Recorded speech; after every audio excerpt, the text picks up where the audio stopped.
అనకాపల్లిలో తారలు దిగివచ్చిన వేళ ధరలు దిగివచ్చిన వేళ ఏప్రిల్ 3న శుభప్రదం షాపింగ్ మాల్ ప్రారంభోత్సవ వేడుకకి శుభాహ్వానం.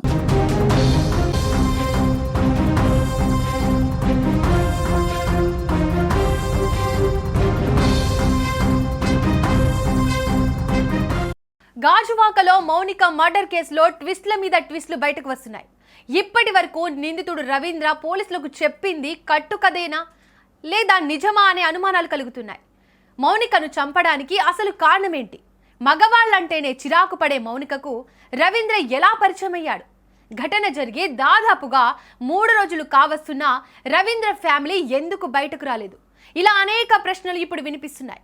ఇక తాజాగా మౌనికకు సంబంధించిన చివరి వీడియో సుమన్ టీవీకి ఎక్స్క్లూజివ్ గా దొరికింది. కానీ పాపం అదే ఆమెకు చివరి వీడియో అవుతుందని మౌనిక ఊహించలేకపోయింది.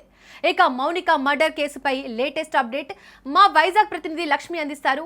చెప్పండి లక్ష్మి, మౌనిక మర్డర్ కేసులో వెలుగులోకి వస్తున్న ట్విస్ట్లపై మీ దగ్గర ఉన్న అప్డేట్ ఏంటి? దీపిక, లేటెస్ట్ గా ఏదైతే విశాఖ వేదికగా తీవ్ర సంచలనం రేకెత్తించినటువంటి మౌనిక మర్డర్ కేసు మిస్టరీ వీడిందా అంటే ఇంకా అనేక ప్రశ్నలకు సమాధానం దొరకాల్సినటువంటి పరిస్థితి ఉంది. అయితే ఇప్పటికే Gajuwaka south sub division ACP అదే రోజు కేసు ఇన్వెస్టిగేషన్ సీన్ రీకన్స్ట్రక్షన్స్ తర్వాత కూడా రాత్రి 8:30 గంటల ప్రాంతంలో మీడియాకు బ్రీఫ్ ఇవ్వడం జరిగింది. ఇది ఎండ్ అయితే కాదు, కానీ ఇంకా టెక్నికల్ ఎవిడెన్స్ ఆధారాలు సేకరించాలి అంటే కేసుని ఫర్దర్ గా ఇన్వెస్టిగేషన్ కంటిన్యూ చేస్తున్నాము అని కూడా ఆయన చెప్పారు. ఆ రోజుకి మాత్రం అసలు రవీంద్ర పోలీసుల ముందు చెప్పినటువంటి నిజాలు అవి నిజమేనా, అవి చెప్పిన మాటలు ఎంతవరకు వాస్తవం అనే దానిపైనే సీన్ రీకన్స్ట్రక్షన్ జరగటం గానీ ఆధారాలు సేకరించే పనిలో పోలీసులు పడ్డారు. బట్ సుమన్ టీవీకి ఎక్స్క్లూజివ్ గా మౌనికకు సంబంధించినటువంటి ఒక వీడియో అయితే రావటం జరిగింది. ఎందుకంటే మౌనిక అత్యంత దారుణంగా తను రిలేషన్ కొనసాగించినటువంటి వ్యక్తి చేతిలో హత్యకు గురి కాబడటమే కాదు, ఆమె మృతదేహం చాలా దారుణాతి దారుణంగా క్రూరంగా ఒక మనిషి చేతిలో ముక్కలు ముక్కలుగా చేయబడినటువంటి మర్డర్ కేసు మిస్టరీకి సంబంధించి మౌనిక క్యారెక్టర్ ను ప్రతి ఒక్కరు కూడా బ్యాడ్ గా చూపిస్తున్నారు, రూమర్స్ స్ప్రెడ్ చేస్తున్నారు. కానీ మౌనిక చాలా మంచి అమ్మాయి. అందుకు సంబంధించి మౌనిక గురించి తమ ఈవెంట్ రిలేషన్ కి సంబంధించి కొన్ని విషయాలు చెప్పడానికైతే మౌనిక ఫ్రెండ్స్ మనల్ని అప్రోచ్ అవడం జరిగింది. అయితే మీడియా ముందుకు వచ్చి ఎందుకు మీరు మాట్లాడలేకపోతున్నారు అని మనం అడిగిన ప్రశ్నకు కూడా మళ్ళీ ఇలాంటి ఒక వ్యక్తి మనుషుల మధ్య ఉన్నటువంటి ఒక వ్యక్తి ప్రేమించిన అమ్మాయి అని కూడా చూడకుండా 5 ఏళ్ల పాటు రిలేషన్ కొనసాగించాను అని పోలీసుల ఎదుటే చెప్పినటువంటి రవీంద్ర ఏ చేతులతో ఆ మౌనికను ఇంటికి పిలిపించి అత్యంత దారుణంగా హత్య చేశాడు. హత్య చేయడమే కాదు, ఆధారాలు పూర్తిగా మాయం చేసే క్రమంలో ముక్కలు ముక్కలుగా కత్తి తీసుకొని నరికేశాను అని కూడా చెప్తున్నటువంటి వ్యక్తి ఒక అమ్మాయిని అర్ధాంతరంగా అంత దారుణంగా చంపేస్తే ఈ రోజు మేము మీడియా ముందుకు వచ్చి అంత ఎలా చెప్పగలుగుతాం? రేపొద్దున మాకు సెక్యూరిటీ ఏంటి అనేటటువంటి ఒక ఆవేదన ఆలోచనతో వాళ్ళు భయపడుతూ ముందుకు రాలేకపోతున్నారు. కానీ బట్ మీ ద్వారా కన్వే చేయండి, సుమన్ టీవీ ద్వారా కొన్ని వాస్తవాలు మౌనిక గురించి మేము చెప్పాలి అనుకుంటున్నాం అంటూనే ఈ వీడియో మనకి ఇవ్వటం కూడా జరిగింది. ఏదైతే ఆదివారం రోజు రవీంద్ర ఉంటున్నటువంటి గాజువాక ఎల్వి నగర్ కీర్తి ఎన్క్లేవ్ లో 102 ఫ్లాట్ లో అత్యంత దారుణంగా ఆ అమ్మాయిని హత్య చేసిన తర్వాత రవీంద్ర పోలీసులు ఎదుట లొంగిపోయాడు, వాస్తవాలు చెప్పాడు అంటూ కూడా పోలీసులు చెప్తున్నటువంటి మాటలు మనం విన్నాం. అయితే హత్యకు ముందు 3 రోజుల ముందు విశాఖలో వాళ్ళ ఇంటికి దగ్గరలోనే మౌనిక ఏదైతే తాటి చెట్ల పాలెం దగ్గర ఉంటున్నారో ఆ ఇంటికి దగ్గరలోనే ఒక పెద్ద ఈవెంట్ జరిగింది. ఆ ఈవెంట్ లో కూడా మౌనిక పాల్గొంది మిగతా ఫ్రెండ్స్ తో పాటు. అక్కడ జ్యోతి ప్రజ్వలన చేస్తున్నటువంటి వీడియోకి సంబంధించి 20 సెకండ్స్ ఉన్నటువంటి వీడియో కూడా ఫ్రెండ్స్ సుమన్ టీవీకి షేర్ చేయడం జరిగింది. ఆ వీడియోలో అమ్మాయి చాలా నవ్వుతూ చాలా బ్రైడల్ అవుట్ ఫిట్ లో కనపడుతోంది. అక్కడ ఒక జ్యోతిని వెలిగిస్తోంది, ఒక వెలుగునే అక్కడ నింపే క్రమంలో ఆమె ఫేస్ లో స్మైల్ ఉన్నప్పటికీ కూడా ఫ్రెండ్స్ నోటీస్ చేసింది ఏంటంటే ఆమె నుదిటి పైన చేతి పైన బలమైన గాయాన్ని గుర్తించారు. మౌనిక ఏంటి ఈ దెబ్బలు అని అడిగేటప్పుడు మౌనిక ఒకవైపు అక్కడ ఈవెంట్ సిచ్యువేషన్ కి తగ్గట్టుగానే స్మైలీగానే తన పెయిన్ కన్వే చేసింది ఫ్రెండ్స్ కి. ఇవి బ్లడ్ క్లాట్ అయిపోయింది, 2 రోజులు అవుతోంది అంటూ ఆ వీడియోలో ఆ అమ్మాయి చెప్పినటువంటి మాటలు కూడా రికార్డ్ అయి ఉన్నాయి. ఈ వీడియో కూడా ఎక్స్క్లూజివ్ గా మౌనిక ఫ్రెండ్స్ సుమన్ టీవీకి షేర్ చేయడం జరిగింది. మరి ఎందుకు మౌనిక ఒంటిపైన అంత గాయాలైనా కూడా ఒక ఈవెంట్ లో అంత నవ్వుతూ అమ్మాయి ఎలా ఉండగలిగింది అంటే ఒకే ఒక లైన్ చెప్తున్నారు. మౌనిక ఎప్పుడు కూడా వ్యక్తిగత విషయాలను ఎవ్వరికి చెప్పుకోవడానికి ఇష్టపడేది కాదు మేడం. ఎందుకంటే కుటుంబ పరిస్థితులు చాలా భిన్నంగా ఉన్నాయి. కుటుంబ పరంగా కూడా ఆమె చాలా తీవ్రమైన ఒత్తిడిలు ఎదుర్కొంటుంది. ఆ విషయాలు కూడా బయటికి ఎవరికి తెలియదు. కానీ ఏదైతే నేవీ ఉద్యోగి రవీంద్ర అమ్మాయిని హత్య చేసిన తర్వాత పూర్తిగా అమ్మాయిదే తప్పు అని సొసైటీకి చూపించే ప్రయత్నంలో అమ్మాయి క్యారెక్టర్ ని చాలా బ్యాడ్ గా చూపిస్తున్నాడు. ఇప్పుడు రకరకాల కామెంట్స్ కూడా అమ్మాయికి వ్యతిరేకంగానే వస్తున్నాయి. చాలా మటుకు రవీంద్రనే సమర్థిస్తున్నారు. వేధింపులకు గురి చేయడం వల్లే, డబ్బుల కోసం వేధించడం వల్లే ఆ కోపోద్రిక్తుడైనటువంటి రవీంద్ర అమ్మాయిని చంపుంటాడు దారుణంగా అనేటటువంటి సింపతిని కూడా రవీంద్రకి ఇవ్వటం అనేది మమ్మల్ని చాలా తీవ్రంగా వేధిస్తోంది, బాధ పెడుతోంది. మౌనిక మాత్రం చాలా మంచి అమ్మాయి, చాలా కమిట్మెంట్ తో ఉంటుంది వర్క్ విషయంలో. నిజానికి డబ్బులే కావాలి అంటే అంత కమిటెడ్ గా వర్క్ విషయంలో ఎందుకు వస్తుంది? ఒకవైపు ఒక బ్యాంక్ లో ప్రైవేట్ ఎంప్లాయ్ గా అంటే పార్ట్ టైం చేస్తూనే మరొక వైపు ఏ చిన్న పెద్ద ఈవెంట్ అని చూడదు. ఏ ఈవెంట్ ఉన్నా ఒప్పుకుంటుంది. చక్కగా నీట్ గా రెడీ అయి డిసిప్లిన్ గా టైం కి వస్తూ ఉంటుంది మేడం. ఎప్పుడైనా మౌనిక మీ అమ్మ వాళ్ళకి బాగాలేదంటున్నావు కదా, హెల్ప్ ఏమైనా చేయాలా, డబ్బులు ఇవ్వాలంటే వద్దక్క, చాలా థ్యాంక్స్ అక్క, నేను ఎవరి దగ్గర డబ్బులు తీసుకోవడానికి ఇష్టపడినక్క, నేను ఎలాగో సంపాదిస్తున్నాను కదా, అమ్మకి కూడా జీతం వస్తూ ఉంటుంది, పర్వాలేదు నేను బాగు చేయించుకుంటాను అని చెప్పేది తప్ప ఏ రోజు కూడా ఈవెంట్ లో రకరకాల ఫ్రెండ్షిప్లు ఉంటాయి, రకరకాల అంటే పెద్ద వ్యక్తులతో గాని, చిన్న వ్యక్తులతో గాని, లేడీస్ తో గాని, జెంట్స్ తో గాని పరిచయాలు ఉంటాయి. వాటిని కూడా వాళ్ళు ఉపయోగించుకోవడానికి కూడా అవకాశం ఉంటుంది. కానీ ఎప్పుడు ఎవరైనా స్వతహాగా స్వయంగా నీకేమైనా హెల్ప్ కావాలని అడిగినా కూడా అమ్మాయి ఇమీడియట్ గా నో చెప్పేది. అలాంటి మౌనిక రవీంద్రని డబ్బుల కోసం వేధిస్తుంది అంటే ఎవిడెన్స్ లేవి మేడం. ఎవిడెన్స్ లేకుండా ఎలా మాట్లాడుతున్నారు? డేటింగ్ యాప్ ద్వారా ఇద్దరికి పరిచయం అంటున్నారు. మరి ఆ డేటింగ్ యాప్ ఏంటి అనేది కూడా పోలీసులు రివీల్ చేయాలి కదా. ఒక అమ్మాయి, చనిపోయిన అమ్మాయి మీద ఇన్ని నిందలు మోపుతున్నప్పుడు దానికి సంబంధించిన కొన్ని ఆధారాలైనా బయట పెట్టాల్సిన అవసరం ఉంది కదా. అందుకే మేము మీకు అప్రోచ్ అయ్యాం. సుమన్ టీవీ ద్వారానైనా కొన్ని వాస్తవాలు మీరు బయట ప్రపంచానికి తెలియచేయండి. ఎలాగో ఆ కుటుంబానికి ఒక అన్యాయం జరిగిపోయింది అంటూ కూడా వాళ్ళు చెప్తున్నారు. అయితే మౌనిక గురించి ఫ్రెండ్స్ చెప్పిన ఎక్స్క్లూజివ్ విషయాలు కూడా ఇప్పుడు నేను మీతో చెప్తున్నాను. సో అమ్మాయి బీటెక్ చదివింది, ఇంగ్లీష్ ఫ్లూయెంట్ గా మాట్లాడుతుంది. తనకు ఉన్నటువంటి కొద్దిపాటి పరిచయాలలో కూడా ఒక 5 అబ్బాయిలతో మంచి ఫ్రెండ్షిప్ మాత్రమే ఉంది. అంతకు మించి హద్దులు కూడా అమ్మాయి దాటదు. ఎప్పుడైనా వాళ్ళ నుంచి కాల్స్ వచ్చినా కూడా ఇంగ్లీష్ లో చాలా ప్రొఫెషన్ గా మాట్లాడుతుందే తప్ప ఎప్పుడు తను హద్దులు దాటి ప్రవర్తించలేదు.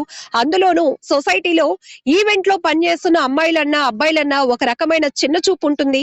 వాళ్ళ క్యారెక్టర్ ని ఈజీగా అసెస్ చేస్తూ ఉంటారు. కానీ అలా మౌనికను మాత్రం మీరు ఎవరు ట్రీట్ చేయొద్దు అంటూ వాళ్ళ ఫ్రెండ్స్ అందరూ రిక్వెస్ట్ చేస్తున్నారు. ఇంకొక వైపు ఫ్యామిలీ గురించి ఎప్పుడైనా మీ ఇల్లు ఎక్కడ మౌనిక, అందరి ఇళ్ళకి సరదాగా వెళ్తున్నాం కదా, మీ ఇంటికి కూడా రావాలి అన్నా కూడా వద్దక్క, మా ఇల్లు అంత బాగోదు, రెంటెడ్ హౌస్ లోనే ఉంటున్నాం, అవసరమైనప్పుడు నేనే తీసుకెళ్తాను అని చెప్తూ ఉండేది. కేవలం అమ్మాయి కలిసినప్పుడల్లా ఈవెంట్ల గురించి, ఈవెంట్ పేమెంట్ల గురించి మాట్లాడడం తప్ప అవుట్ ఫిట్, ఈ శారీ అక్కడ ఉండిపోయిందో లేకపోతే ఈ ఆర్నమెంట్ సెట్ అయిందా, ఇలాంటి విషయాలే తప్ప ఎప్పుడు హద్దులు మీరు గాని లేకపోతే ఇంకొకరి విషయాలు కూడా ఎప్పుడు షేర్ చేసుకోవడానికి ఇష్టపడేది కాదు అంటున్నారు. ముందు రోజు ఈవెంట్ లో ఫ్రెండ్స్ గమనించారు గాయాలు మౌనిక మీద అని చెప్తున్నారు. మౌనిక లాస్ట్ మృతి చెందిన రోజు, హత్య జరిగిన రోజు కాకుండా రవీంద్ర ఇంటికి బిఫోర్ ఎప్పుడు వెళ్ళింది? పోలీసులు ఏమైనా దాని గురించి చెప్పారా? దీపిక, 100% ఈ ప్రశ్న ప్రతి ఒక్కరిలో తలెత్తుతుంది.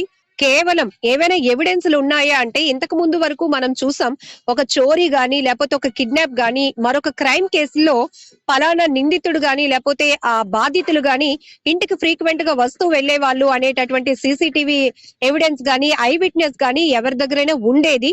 వాళ్ళు ధైర్యంగా ముందుకొచ్చి చెప్పేవారు. బట్ మౌనిక కేసు విషయంలో, మర్డర్ కేసు విషయంలో మాత్రం ఇవన్నీ ఒక ట్విస్ట్లు గానే ఎందుకు ఉండిపోతున్నాయంటే ఎక్కడా ఎలాంటి ఆధారాలు బయటపడకపోవటమే. కేవలం అటా అంటూనే మాట్లాడుతున్నటువంటి మాటలే తప్ప ఇదే నిజం అని చెప్పడానికి ఏ ప్రూఫ్స్ కూడా లేకపోవడం కూడా ఇక్కడ చాలా బాధాకరమైన విషయం అని చెప్పాలి.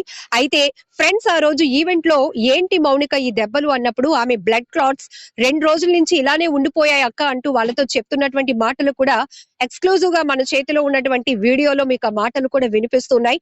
అయితే ఫ్రెండ్స్ సుమన్ టీవీ తో చెప్పినటువంటి కొన్ని మాటల్లో కీలకమైన పాయింట్ కూడా ఉంది. ముందు ఆ రవీంద్ర కొట్టాడు అనే విషయాన్ని కూడా ఫ్రెండ్స్ చెప్తున్నారు. ఖచ్చితంగా మౌనిక లైఫ్ లో మరొక మగవాడే లేదు అనేది ఈ ఫ్రెండ్స్ దగ్గర ఉన్నటువంటి క్లారిటీ. ఎందుకంటే మిగతా మగవాళ్ళ విషయంలో కూడా ఆమె ఎప్పుడు అడ్వాన్స్ గా ఉండలేదు. ఎవరైనా కాంటాక్ట్స్ షేర్ చేసినా కూడా అమ్మాయి అక్కడితోనే ఆ విషయాల్ని గాని ఆ వ్యక్తుల్ని కట్ చేసేది తప్ప ఎవరిని తన లైఫ్ లోనికి ఇన్వైట్ చేయలేదు. ఈ ఈ రిలేషన్ ని కూడా చాలా సీక్రెట్ గా ఉంచాలి అనుకుంది, గోప్యంగా ఉంచాలి అనుకుంది. కానీ ఈ వ్యక్తి ఎవరైతే ప్రేమించాను అని చెప్పి అమ్మాయిని మాట్లాడడానికి ఇంటికి పిలిపించుకొని హత్య చేసి ముక్కలు ముక్కలుగా నరికేసి 3 చోట్ల అమ్మాయి శరీర భాగాలను పెట్టేసి ఒక చోట తల కాల్చేసినటువంటి వ్యక్తి తిరిగి ఆ అమ్మాయి డబ్బుల కోసం డిమాండ్ చేయడం వల్ల, అలాగనే బ్లాక్ మెయిల్ చేయడం వల్లే నేను చంపేశాను, ఆ తర్వాత ఆధారాలు బయటకు రాకుండా ఉండేందుకే ఇలా ఈ మూటలు కట్టి ఆ మృతదేహపు శరీర భాగాలను ఒక చోట కాల్చడానికి తీసుకెళ్లాను అని పోలీసుల ముందు చెప్తున్నారు. ఇందులో నిజం ఎంత అనేది పోలీసులు ఎందుకు బయట పెట్టడం లేదు? టెక్నికల్ ఎవిడెన్స్ ఉండాలి కదా. ఒకవేళ మౌనికకి రవీంద్ర మనీ ట్రాన్స్ఫర్ చేస్తుంటే ఆ ట్రాన్సాక్షన్స్ కి సంబంధించినటువంటి రికార్డ్స్ కూడా తీయాల్సినటువంటి బాధ్యత పోలీసులకు ఉంది కదా. పోలీసులు ఇలాంటి కేసుల్ని క్విక్ గా ఇన్వెస్టిగేషన్ చేసినప్పుడు ఈ పాటికి వాళ్ళ చేతికి ఎవిడెన్స్లు రావాలి కదా. మీడియా ముందు ఎందుకు పెట్టలేదు? రవీంద్ర చెప్పాడు, మేము చెప్తున్నామని పోలీసులు చెప్తున్నారే తప్ప మౌనిక గురించి మరి ఎందుకు బాధిత కుటుంబం మౌనికది అన్నప్పుడు మరి పేరెంట్స్ ఎందుకు మాట్లాడటం లేదు అనే క్వశ్చన్ కూడా మనం ఫ్రెండ్స్ ని అడగడం జరిగింది. అయితే ఫాదర్ వాళ్ళ మౌనిక వాళ్ళ ఫాదరు బ్రదరు వేరే చోట ఉంటారని, మౌనిక వాళ్ళ అమ్మ అక్కతో తాటిచెట్లపాలెంలోని సంజీవయ్య కాలనీలో ఒక చిన్న హౌస్, ఆ హౌస్ ని చూసినా ఈ అమ్మాయి తాలూకా ఫోటోలు చూసినా ఎక్కడా పొంతన ఉండదు. ఆ అమ్మాయి అవుట్ ఫిట్ గానీ ప్రొఫెషనాలిటీ గానీ ఆ లుక్ గానీ చాలా ఎలిగెంట్ గా ఉంది, చాలా డీసెంట్ గా ఉంది. బట్ తాటిచెట్లపాలెంలో సంజీవయ్య కాలనీలో ఉంటున్న వాళ్ళ ఇంటికి వెళ్లి చూస్తే పూర్ గా లైఫ్ లీడ్ చేసే వాళ్ళు ఎలా ఉంటారో చాలా సింప్లిసిటీగా ఉన్న వాళ్ళ ఇల్లులా అనిపిస్తోంది. ఎందుకు అంటే అందుకే మేడం మమ్మల్ని ఎవరిని కూడా కుటుంబ వ్యవహారాల విషయంలో గానీ షేర్ చేసుకోలేదు, ఇంటికి కూడా మమ్మల్ని ఎప్పుడు కూడా తీసుకువెళ్ళటానికి కూడా మౌనిక ఇష్టపడేది కాదు అనేది వాళ్ళు చెప్తున్న మాట. అయితే ఇక్కడ ఇంకొక విషయం, తండ్రి సుమన్ టీవీతో గాని మీడియాతో మాట్లాడినప్పుడు నా కూతురు ఇంటర్ చదివింది, తనకి మేము పెళ్లి సంబంధాలు కూడా చూస్తున్నాం, నిజంగానే రవీంద్ర గాని ఇంకొక వ్యక్తితో ఆమెకి ప్రేమ ఉంటే నాన్న నాకు ఈ సంబంధం వద్దు అని చెప్పేది, ఓకే నాన్న పెళ్లి చేసుకుంటాను అని అన్నది అంటూ మౌనిక తండ్రి వేణుగోపాలరావు మీడియా ముందుకు వచ్చి చెప్పారు. బట్ మౌనిక ఫ్రెండ్స్ ఏం చెప్తున్నారు, అమ్మాయి బీటెక్ చదివింది మేడం, బీటెక్ చదివింది కాబట్టి అమ్మాయి బెంగళూరులో, హైదరాబాద్ లో, ముంబైలో కూడా కొన్ని చోట్ల అమ్మాయి పని చేసి వచ్చింది. అక్కడ జాబ్ సాటిస్ఫాక్షన్ లేకపోవడం వల్ల ఇండివిజువాలిటీ టైం ఉండాలి, ఇంట్లో అక్కని కూడా అక్కకి కూడా థైరాయిడ్ వల్ల ఆమె చాలా ఒబెసిటీగా ఉంటారు, వీళ్ళని నేను చూసుకోవాలి, కన్వీనియంట్ జాబ్ కోసం మాత్రమే ఆమె ఫీల్డ్ మార్చుకొని మళ్ళీ వైజాగ్ వచ్చేసి ఒక బ్యాంక్ లో ప్రైవేట్ జాబ్ చేస్తుంది పార్ట్ టైం, మిగతా టైంలో ఈవెంట్స్ కి వస్తూ ఉంటుంది అనే విషయం కూడా కీ పాయింట్ ఇది. ఎందుకు అంటే ఖచ్చితంగా చెప్పాలి, లక్ష్మి మౌనిక తండ్రి ఏం చెప్తున్నాడు, మౌనిక ఇంటర్ చదివింది అని, కానీ వాళ్ళ ఫ్రెండ్స్ ఏం చెప్తున్నారు బీటెక్ చదివింది అని. అసలు వాళ్ళ తండ్రి మాటలకి ఫ్రెండ్స్ మాటలకి పొంతన లేదు. వాళ్ళ తండ్రి మానసిక స్థితి కరెక్ట్ గానే ఉందా? ఎందుకు అలా మాట్లాడుతున్నారు? సో వాళ్ళ తండ్రి ఉన్నటువంటి దుఃఖంలో వాళ్ళ మానసిక పరిస్థితిని మనమైతే గనక అసెస్ చేయలేము, అంచనా వేయలేం. కానీ ఆయన కొంతమంది చాలా బాధని వ్యక్తపరుస్తారు, కొంతమంది మాత్రం వ్యక్తపరచలేరు, మాటల్లోనే తాము చెప్పాలి అనుకున్నది కన్వే చేస్తూ ఉంటారు. నిన్నటి నుంచి కూడా మీడియా ముందుకు వచ్చి ఎవరైతే మౌనిక తండ్రి వేణుగోపాలరావు మాట్లాడిన మాటల్లో నువ్వు యాక్ట్ చేస్తున్నావంటూ చాలా మంది సోషల్ మీడియాలో కామెంట్లు కూడా పెట్టడం జరిగింది. ఒక కూతుర్ని కోల్పోయిన తండ్రి ఈ రకంగా మాట్లాడతాడా? నువ్వు టెక్నికల్ గానే మాట్లాడుతున్నావు తప్ప కూతుర్ని కోల్పోయినట్టుగా నీలో బాధ కనిపించటం లేదు అంటూ కూడా సోషల్ మీడియాలోనే కొంతమంది నెటిజన్లు కామెంట్లు చేసినటువంటి విషయాలు కూడా మనం చూసాం. ఆ తర్వాత కుటుంబ సభ్యులే అన్ని ఎందుకు మేడం మీడియా ముందుకు ఒక బాధిత కుటుంబం వచ్చి మాట్లాడుతున్నా కూడా జనాలు ఎవరు నమ్మటం లేదు మమ్మల్ని, తిరిగి నెగిటివ్ గా మౌనిక గురించి మాట్లాడుతున్నారు, మౌనిక తరపు మాట్లాడుతున్న వాళ్ళే నెగిటివ్ గా చూస్తూ కామెంట్లు పెడుతున్నారు. కాబట్టి ఇక మేమెవరు మీడియా ముందుకు రాము అనేటటువంటి ఒక క్లారిటీ కూడా మౌనికకు సంబంధించి డే 1 నుంచి పోలీస్ స్టేషన్ ఇన్వెస్టిగేషన్ దగ్గర ఉన్న వ్యక్తులు ఎవరు కూడా ఇక మాట్లాడటానికి ముందుకు రాలేదు. నిన్న అంతిమ యాత్రలు చేసినప్పుడు కూడా సాంప్రదాయంగా తండ్రి మాత్రమే చేశాడు, అందులో అమ్మ అక్క మాత్రం పాల్గొనలేదు. ఇక్కడ కారణం ఏంటంటే తల్లి క్రిస్టియానిటీలో ఉన్నారు, తండ్రి హిందూ సాంప్రదాయాన్ని కొనసాగిస్తున్నారు. నా కూతురికి నేనే హిందూ సాంప్రదాయ ప్రకారం అంత్యక్రియ కార్యక్రమాలు చేస్తాను అని ఆయన చెప్పడం, మిగతా బాడీ కూడా, ఎందుకంటే ఒక బాడీ ఉంటే గనక పోస్ట్ మార్టం తర్వాత ఇంటికి ఆ బాడీని తీసుకువెళ్ళటం, మిగతా చివరి అంతిమ కార్యక్రమాలకు సంబంధించి ఏర్పాట్లు చేయటం మనం చూస్తాం. కానీ బాడీ ముక్కలు ముక్కలు అయిపోయిన తర్వాత ఇంకా ఏముంటుంది ఇంటికి తీసుకెళ్లటం. అందుకే నేరుగా మార్చరీ దగ్గరికి ఆ కార్యక్రమాలకు సంబంధించినటువంటి ఏర్పాట్లన్నీ చేయడం జరిగింది. మార్చరీ నుంచే నేరుగా అంతిమ యాత్ర కొనసాగిస్తూ బరేల్ గ్రౌండ్ లో అమ్మాయికి సంబంధించినటువంటి చివరి ప్రయాణాన్ని సాంప్రదాయంగా కొనసాగించారు తండ్రి వేణుగోపాలరావు. ఇక్కడ కూడా చాలా మందికి చాలా రకాల డౌట్లు రేజ్ అయ్యాయి. తండ్రి ఒకలా మాట్లాడుతున్నాడు, తల్లి కొంతమంది మీడియాతో మాట్లాడుతూ ఒకరాగా మాట్లాడుతోంది. వీళ్ళెవరిలో కూడా దుఃఖం కనిపించలేదు, బాధ కనిపించలేదు అనేది కూడా చాలా మంది నెటిజన్లు నోటీస్ చేశారు. అందుకే ఆ రకమైన కామెంట్లు కూడా ఇచ్చున్నారు. ఇక్కడ మౌనిక వాళ్ళ ఫ్రెండ్స్ ని కూడా మనం అడుగున్నాం, అసలు తండ్రికి తల్లికి ఈ మధ్య గ్యాప్ ఏంటి అంటే, ఆమె ఎక్కువగా క్రిస్టియానిటీలో ఉండటం వాళ్ళ నాన్నగారికి నచ్చక వాళ్ళ అబ్బాయిని తీసుకుని వేరే చోటకు వెళ్ళిపోయాడు. వీళ్ళు ముగ్గురు లేడీస్ ఎవరైతే అమ్మ, అక్క, మౌనిక మాత్రమే ఇక్కడ ఉంటున్నారు. అందువల్ల కూడా ఒక రకమైన ఒత్తిడిలో అమ్మాయి ఉంటూ ఉంటుంది కాబట్టి ఈ ఈవెంట్లకు వచ్చినాక కేవలం స్మైల్ తోనే మా అందరితో మింగిల్ అవుతూ ఉంటది తప్ప ఎప్పుడు ఏ రకమైన బాధలు కూడా షేర్ చేసుకోవడానికి ఇష్టపడేది కాదు అనేది మాత్రం మౌనిక ఫ్రెండ్స్ దగ్గర ఉన్నటువంటి క్లారిటీ. అయితే వాళ్ళు మాత్రం చెప్తున్నారు బీటెక్ చదివింది మౌనిక అని. అలానే ముంబై, హైదరాబాద్, అలానే వేరే చోట కూడా బెంగళూరులో కూడా అమ్మాయి జాబులు చేసి వచ్చిన తర్వాతే ఇక్కడ ఈవెంట్లు చేస్తుంది అని చెప్తున్నారు. మీరు సుమన్ టీవీకి కూడా కొన్ని ఎక్స్క్లూజివ్ గా వాళ్ళ ఫోటోలు షేర్ చేసినప్పుడు కూడా అమ్మాయి అవుట్ ఫిట్ మనం ట్రెడిషనల్ వేర్ లో చూసాం. చాలా ప్యాషనేట్ గా ఉంది, చాలా స్టైలిష్ లుక్ లో ఉంది. ఇదంతా కూడా ఇంటర్ చదివి ఏదో ఈవెంట్లు చేసేస్తే వచ్చే అవుట్ ఫిట్ కాదు మేడం. అమ్మాయి ప్రొఫెషనల్ గా బాగా చదువుకుంది కాబట్టి అమ్మాయి లుక్ కావచ్చు, అమ్మాయి మాట తీరు కావచ్చు, ఫ్లూయెన్సీ ఇంగ్లీష్ ఫ్లూయెన్స్ కావచ్చు, అంత బాగా ఉంటుంది అని కూడా చెప్తున్నారు. మరి ఒక్క రోజైనా రవీంద్ర గురించి మీతో ఎప్పుడైనా చెప్పిందా అంటే, ఒక రిలేషన్ కొనసాగుతుందనే విషయం తెలుసు. అంతకు ముందు అమ్మాయి హత్యకు గురి కాక ముందు కొన్ని దెబ్బలు ఏవైతే అమ్మాయి ఒంటి మీద చూశారో ఖచ్చితంగా అవి రవీంద్ర వల్ల కలిగిన గాయాలే అని వాళ్ళు కన్ఫర్మేషన్ చేసుకున్నారు. ఎందుకంటే ఇలాంటి ఒక రవీంద్ర అనే వ్యక్తి పెళ్ళైనాక కూడా ఈ అమ్మాయి ఆ అబ్బాయితో రిలేషన్ కొనసాగిస్తూ ఉంది అంటే ఎంత నమ్మింది, ఎంత డీప్ గా వెళ్ళిపోయింది. కనీసం ఆ ఆలోచన కూడా లేకుండా పూర్తిగా అమ్మాయి క్యారెక్టర్ నే బ్యాడ్ చేయాలి అనుకున్నటువంటి అతని విధానాన్ని పూర్తిగా వీళ్ళు తప్పు పడుతున్నారు. ఇలా అయితే అమ్మాయిలకి భద్రత ఏది, ఫ్రీడమ్ ఏది అనేది కూడా వాళ్ళ వెర్షన్. ఇంకొకటి, వాళ్ళ నాన్నగారు చూస్తున్నటువంటి సంబంధాలకు ఈ అమ్మాయి నో చెప్పలేనప్పటికీ కూడా ఫ్రెండ్స్ దగ్గర మాత్రం ఒక క్లారిటీ ఇచ్చింది.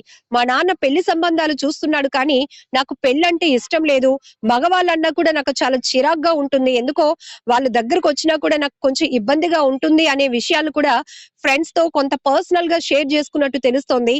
పెళ్ళొద్దంటే ఎలా, ఈ అమ్మాయిని మౌనికని లక్కీ అంటారు. ఈవెంట్ లో ఫ్రెండ్స్ అందరూ కూడా నిక్ నేమ్ లక్కీ అని పిలుస్తారు. అదేంటి లక్కీ, పెళ్లి చేసుకోపోతే ఎలా అని అడిగినప్పుడు కూడా నాకు ఇష్టం ఉండదక్క, ఒకవేళ పెళ్లి చేసుకున్నా వండడం లేకపోతే వచ్చేవాడికి కావాల్సిన ఏర్పాట్లు చేయడం తప్ప అంతకు మించి ఫిజికల్ రిలేషన్ లోనికి నేను వెళ్ళలేను అనే విషయాన్ని కూడా ఆ అమ్మాయి ఈవెంట్ ఫ్రెండ్స్ తో షేర్ చేసుకున్నటువంటి విషయాలు కూడా వాళ్ళు చెప్పడం జరిగింది. ఎందుకంటే ఏ రోజు అమ్మాయి హద్దులైతే దాటలేదు మేడం. ఆ అమ్మాయి ఎప్పటి నుంచో మేము చూస్తూ ఉన్నాం. రకరకాల ఈవెంట్ మేనేజర్లతో అమ్మాయి టైఅప్ లో ఉంటుంది. కొంతమందిని ఈవెంట్స్ కి ఆ అమ్మాయి డీల్ చేసి తీసుకొస్తూ ఉంటుంది, పర్సంటేజ్ కూడా తీసుకుంటుంది. చాలా నిక్కచ్చుగా, చాలా క్లారిటీగా ఉంటుంది ప్రతి విషయంలో కూడా. ఎప్పుడు అమ్మాయి లిమిట్స్ క్రాస్ అయినటువంటి విషయాలే లేవు అనేది కూడా వాళ్ళ నుంచి వస్తున్నటువంటి వాస్తవాలు. కేవలం పర్సనల్స్ ఎందుకు లక్కీ, అందరమే అన్ని చెప్పుకుంటున్నాం కదా మంచి చెడ్డలు, నువ్వు మాత్రం ఎప్పుడు మీ ఫ్యామిలీ గురించి గానీ లవ్ గురించి గానీ చెప్పవంటే, నాకు లవ్ ఏమీ లేదులే అక్క, అవన్నీ చెప్పేటివి కాదు, చెప్పినా ఎవరు ఏమి చేయలేరు కదా, కేవలం తెలుసుకుని ఎంజాయ్ చేస్తారు, ఎంటర్టైన్ అవ్వడం తప్ప ఏముంటుంది అనే ఒక క్లారిటీ కూడా ఈ అమ్మాయి దగ్గర ఉంది అనేది కూడా వాళ్ళు చెప్తున్నారు. అంటే అంత మెచ్యూరిటీ ఉన్నటువంటి మౌనిక అర్ధాంతరంగా ఒక వ్యక్తి చేతిలో హత్యకు గురి కావడమే కాదు, ఆ వ్యక్తి ముక్కలు ముక్కలుగా నరికేసి ఆధారాలు లేకుండా చేయటానికి దారపాలెం లాంటి అడవివరం లాంటి నిర్మానుష్య ప్రాంతానికి తీసుకువెళ్లి అక్కడ తగలబెట్టేశాడు. ఇవేవి మీకు మేము జీర్ణించుకోలేకపోతున్నాం. మీరు ఒక్కసారి చూడండి మేడం, అమ్మాయి బ్యూటీ ఎంత అందంగా ఉందో, ఎంత చాలా ఒందికగా ఉండేటటువంటి డిసిప్లిన్ గా ఉండేటటువంటి అమ్మాయి మేడం మౌనిక. దయచేసి ఆ అమ్మాయి క్యారెక్టర్ ని పూర్తిగా తప్పుపడుతున్నారు. అది కాదు, నిజాలు నిగ్గు తేలాలంటే ఎవిడెన్స్లు బయట పెట్టాల్సింది పోలీసులే. రిక్వెస్ట్ చేస్తున్నాం అనుకోండి, మేము మీ ముందుకొచ్చి మాట్లాడలేకపోతున్నా కూడా మేము ఏవైతే డౌట్స్ రేస్ చేస్తున్నామో మీ ద్వారా కన్వే చేసి పోలీసులు ఆ కోణంలో కూడా ఇన్వెస్టిగేషన్ కొనసాగిస్తే బాగుంటుంది అనేది ఫ్రెండ్స్ యొక్క అభిప్రాయం. మౌనికకు రవీంద్రకు ముందు నుంచే గొడవలు జరుగుతున్నట్టుగా తెలుస్తోంది. హత్య జరిగిన రోజు మౌనికను రవీంద్ర ఏమని చెప్పి పిలిచి ఉంటాడు? ముందుగానే పక్కా ప్లాన్ తోనే మర్డర్ చేశాడా? పోలీసుల ఇన్వెస్టిగేషన్ లో రవీంద్ర ఏం చెప్పాడు? ఇక్కడ మనం ఒక క్లారిటీ లైన్ తీసుకుంటే పోలీసుల నుంచి కూడా మనం అనేకమైన ప్రశ్నలు సంధించాం మీడియా మీట్ లో. కానీ ఇక్కడ మౌనిక బ్రతికి లేదు కదా. ఇది రవీంద్ర చెప్తున్న విషయం తప్పు సార్, ఇలా జరిగింది అని చెప్పడానికి ఆమె తరపు నుంచి ఎలాంటి ఆధారాలు మనకు రావటం లేదు. పోనీ మౌనికకు సంబంధించి అలానే మౌనిక రవీంద్ర రిలేషన్ గురించి ఫ్యామిలీ దగ్గర ఏమైనా క్లారిటీ ఉందంటే వాళ్ళు అసలు రవీంద్ర అనే వ్యక్తి కాదు కదా, ఆ పేరు కూడా మాకు పరిచయం లేదని చాలా క్లారిటీగా చెప్పేస్తున్నప్పుడు ఎవరు చెప్పగలుగుతారు? కాబట్టి రవీంద్రనే మేము ఇంట్రాగేషన్ లో భాగంగా అడిగినప్పుడు రవీంద్ర చెప్తున్న కేవలం విషయాలు ఏంటంటే, అమ్మాయి ఇప్పటికే 3.5 లక్షల రూపాయలు నా దగ్గర తీసుకుంది, మళ్ళీ కొంత డబ్బులు అడుగుతోంది, దీని మధ్య కొన్నాళ్ళుగా మా ఇద్దరి మధ్య డిస్కషన్స్ కూడా నడుస్తున్నాయి, దీని గురించి మాట్లాడుకుందామనే మౌనికను నేను ఇంటికి పిలిపించాను. అప్పటికి నాకు ఎలాంటి అమ్మాయిని హత్య చేయాలనే ఆలోచన అయితే లేదు. ఇంటికి మధ్యాహ్నం 1:30 ప్రాంతంలో వచ్చినటువంటి మౌనిక తనకి మధ్య ఒక డిస్కషన్ అయితే నడిచింది.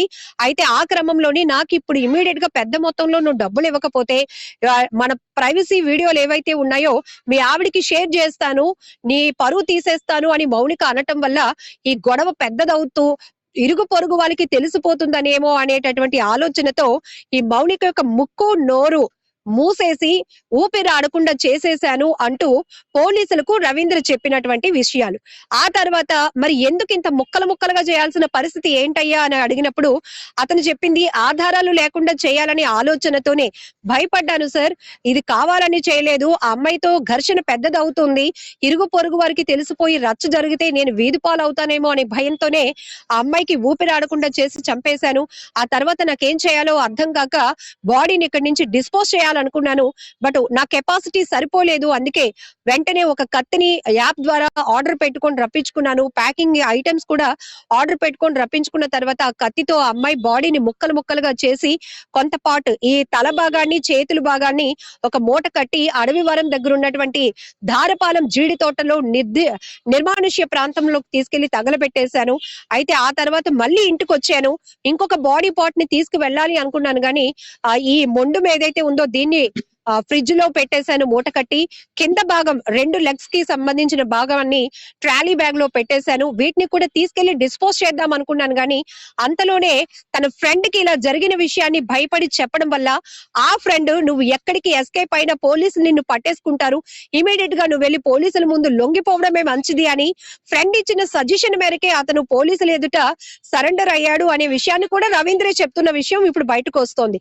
సో దీనికి సంబంధించి కూడా ఇదంతా నిజమైన కట్టుకథ అల్లి ఒక డ్రామా ప్లే చేస్తున్నాడు అనే విషయం కూడా టెక్నికల్ ఎవిడెన్స్ ద్వారా మాత్రమే తెలుస్తాయి. కాల్ రికార్డ్స్ ఉంటాయి కదా, సో మౌనికతో లాస్ట్ కాల్ పర్పస్ ఏంటి అనేది కూడా కాల్ రికార్డ్ లోనే తీయాలి పోలీసులు. ఎందుకంటే మౌనిక, మనం ఇద్దరు మాట్లాడుకుందాం, ఇవన్నీ మన మధ్య డిస్కషన్ ఇంకో వద్దు అని పిలిచాడా, లేదంటే అగ్రెసివ్ గా జరిగినటువంటి గొడవల నేపథ్యంలోనే ఇంటికి రా నువ్వు మాట్లాడుకుందాం, నువ్వు ఎక్కడో ఫోన్ లో మాట్లాడడం కాదు అనే ఆ కోణంలో వాళ్ళ వాయిస్ రేజ్ అయ్యిందా అనే విషయం కూడా కేవలం ఫోన్ రికార్డ్స్ మాత్రమే. ఇవన్నీ టెక్నికల్ ఎవిడెన్స్ లే సొసైటీకి చూపించాలి ముఖ్యంగా. ఎందుకంటే ఒక అమ్మాయి క్యారెక్టర్, ఒక అమ్మాయి చనిపోయింది అత్యంత దారుణంగా ఒక వ్యక్తి చేతిలో. ఆ వ్యక్తి హీరో అయిపోతున్నాడు, ఆ అమ్మాయి విలన్ అయిపోయింది, ఆ అమ్మాయి క్యారెక్టర్ మాత్రమే బ్యాడ్ అవుతుంది. చాలా మంది రేస్ చేస్తున్న ప్రశ్నలు కూడా ఈ వీళ్ళ రిలేషన్ 2021లో అంటే కోవిడ్ సమయంలో అయినప్పుడు, పెళ్లి 2024లో రవీంద్రకి అయింది. మరి ఈ అమ్మాయినే పెళ్లి చేసుకోవచ్చు కదా, అన్నాళ్ళు ఫ్రెండ్షిప్ కంటిన్యూ చేసినప్పుడు వీళ్ళిద్దరి మధ్య పెళ్లి ప్రపోజల్ వచ్చిందా, వస్తే మౌనిక రిజెక్ట్ చేసిందా, రవీంద్ర రిజెక్ట్ చేశాడా? అప్పటికి వీళ్ళిద్దరి మధ్య రిలేషన్ కంటిన్యూ అయింది, అక్కడికి ఇక్కడికి తిరగడాలు కూడా ఒకవేళ జరుగుంటే వీళ్ళ నుంచి వచ్చినటువంటి ఆ డీవియేషన్ లో ఎవరు పెళ్లికి రిజెక్ట్ చేశారు? ఒకవేళ ఇప్పుడు రవీంద్ర సీక్రెట్ గా పెళ్లి చేసుకోవడానికి అయితే అవ్వదు. మినిట్ టు మినిట్ ఒక వీళ్ళ రిలేషన్ అంతే బలమైంది అయితే మినిట్ టు మినిట్ అప్డేట్ లో ఉంటారు కాబట్టి పెళ్లికి కొంత టైం ఉంటుంది, ఏర్పాట్లు ఉంటాయి. మరి మౌనికను ఒప్పించే రవీంద్ర పెళ్లి చేసుకున్నాడా? మౌనికకి సంబంధించినటువంటి ఏ డీటెయిల్స్ కూడా అట్లీస్ట్ ఒక ఫ్రెండ్ తోనైనా చెప్పుకొని ఉండుంటే ఈ రోజు ఆ అమ్మాయినైనా పోలీసులు విచారించి వాస్తవాలు బయట పెట్టడానికి అవకాశం ఉండేదేమో. రెడ్డిక మొత్తానికి మౌనిక మర్డర్ కేసులో టెక్నికల్ ఎవిడెన్స్ల ద్వారా మాత్రమే అసలు నిజాలు బయటపడే అవకాశం ఉంది. మొత్తానికి గాజువాక మౌనిక మర్డర్ కేసు రోజుకో కొత్త మలుపు తిరుగుతోంది. నిందితుడు రవీంద్ర చెప్పిన కథనంపై అనుమానాలు వ్యక్తమవుతున్న వేళ పోలీసులు కూడా అన్ని కోణాల్లో దర్యాప్తు ముమ్మరం చేశారు. మౌనిక రవీంద్ర మధ్య పరిచయం ఎలా ఏర్పడింది, హత్యకు అసలు కారణం ఏంటి, బయటపడని సీసీటీవీ ఫుటేజ్లో ఏమైనా కీలక ఆధారాలు ఉన్నాయా అన్న అంశాలపై క్లారిటీ రావాల్సి ఉంది. మరోవైపు రవీంద్ర కుటుంబం ఇంకా మీడియా ముందుకు రాకపోవడం కూడా అనేక అనుమానాలకు తావిస్తోంది. ఈ కేసులో మరిన్ని సంచలన విషయాలు బయటపడే అవకాశం కనిపిస్తోంది.